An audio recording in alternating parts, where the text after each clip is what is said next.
Matteo Salvini is winning the struggle for control of Italy's populist coalition. He has adopted a softer tone this week after spooking investors with threats to flout the EU's budget limit. Well, joining us now is Enrico Letta, who himself served as a fractious coalition government as Prime Minister of Italy from April 2013 to February 2014, a former Minister of Affairs for the European Union. Mr. Letta remains a staunch EU supporter and now is at Sciences Po in Paris. So, Mr. Letta, as always, a great honor to speak to you. Thank you. You were actually in charge of Italy in a pretty difficult time. Does this time feel different? Investors are worried. Should they worry more about Italy or less? I think there are times completely different. First of all, because the European Union has today a toolbox that the European Union didn't have 5 years ago. The toolbox is there, and I think Mario Draghi showed that the toolbox is very effective. That is the first big answer.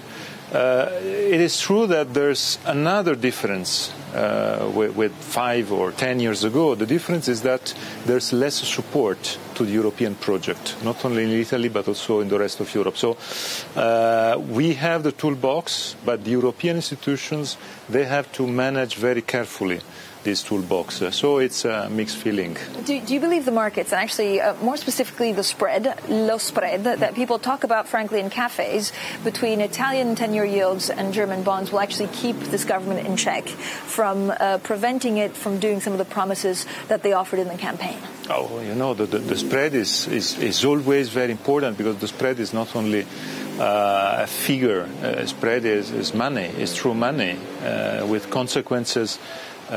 Life of people. So I'm sure that the spread, like all the other budget and financial indicators, plays a role. It already played a role.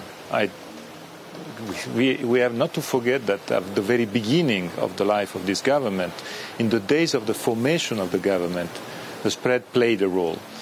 So I think that, you know, the key point is that the government is between two sides, and the two sides are the legitimacy, the popular legitimacy. I didn't vote for this government, but I admit that this government is completely legitimate, and this government has the support of the majority of the Italian people today, on the one hand, and the rule of law on the other hand.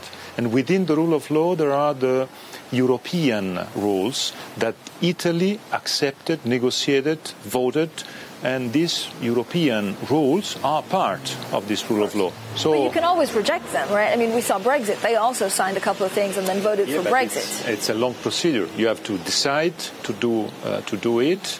You have to decide in an open way. And then there are procedures. And we are not there. And I'm sure that we will never be there. Mr. Letta, I want to go back to what you were saying about how the Italians have less support for the European project. I would like you to dig into that a little bit more. What are they less enamored of? Where do they still see value in the European Union? And what does this mean for the current government in terms of how they actually follow through and execute on policy? You know, the European Union is living a moment that is, I think, very complicated because of the lack of political support in many countries, the rise of populism in other countries. Next year will be an earthquake. I think it's very easy to forecast an earthquake, a political earthquake in Europe, because the European elections will see a European Parliament completely changed. No more the stable European Parliament of the last 20 years with two parties creating a grand coalition, but a very fragmented one. So Italy, in this European very, very fragmented, full of worries, new scenario next year, I think this link and the position, the role that Italy can play within the European situation is part of this discussion, and this is why I think the government has to be very careful in managing European affairs, because European affairs are in a period, in a year, the end of this year, next year, in which Italy has to be there to influence decisions. Italy can't be marginal in this discussion because we can't accept that everything will be decided by French and Germans with Italians marginalized. The next period of European decisions will affect and will influence Italy. So Italy has to be there and to be there convinced of their ideas and I think in continuity with a strong European engagement.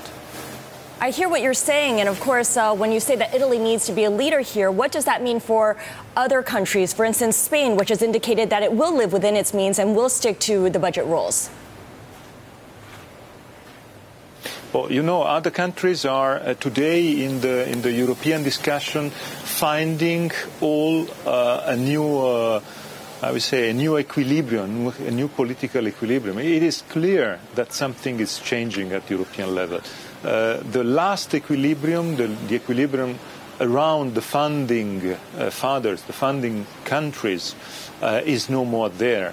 France and Germany, there's a good entente, but for the rest of Europe, there's new tensions between East and West. There's this Italian, Austrian government. There are many worries for the Swedish election. So it is clear that what happened in the last years, and migrant flows crisis first, it was a big earthquake for the political European landscape. So this is why I say Italy is part of this earthquake, but it is not the only earthquake. All the European landscape is changing. But how are investors going to be very, very worried, right? And how much can and do they need to worry before we really find out what's in this budget law, right? Is this the kind of the first real crucial point of we know if this government wants to fight Europe or not? Until now the government was very tough just on migrants, just on a very, I would say, popular issue in the country, and with very poor people, against very poor people. Now, the discussion about the budget will show what is the line of the government on the economic issues. And the economic issues are very important to understand what will be the direction for the next 5 years. My point is that wait and see. Wait and see means until now we don't know what is the aim of this budget law. What I see, it is always a big gap between words and facts on many issues. Take vaccines or something like that. So a government very vocal, but we don't know which kind of facts will follow this vocal approach. And so budget, we have to wait for the facts and then we will comment the facts. But do you think if we have early elections or elections in Italy in the next 8 months that euro acceptance, currency, euro acceptance, will be part of the election campaign or debate?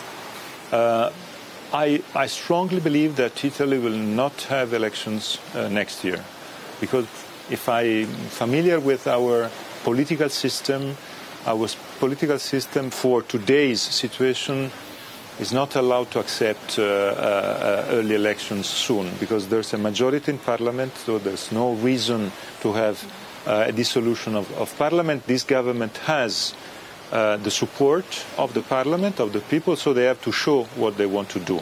There's no reason to elections. The next elections will be the European elections. And the European elections will be both at the Italian level, at European level, a big referendum on the future of the European integration. So I think the next European elections will be a very, very critical, crucial moment for all of us.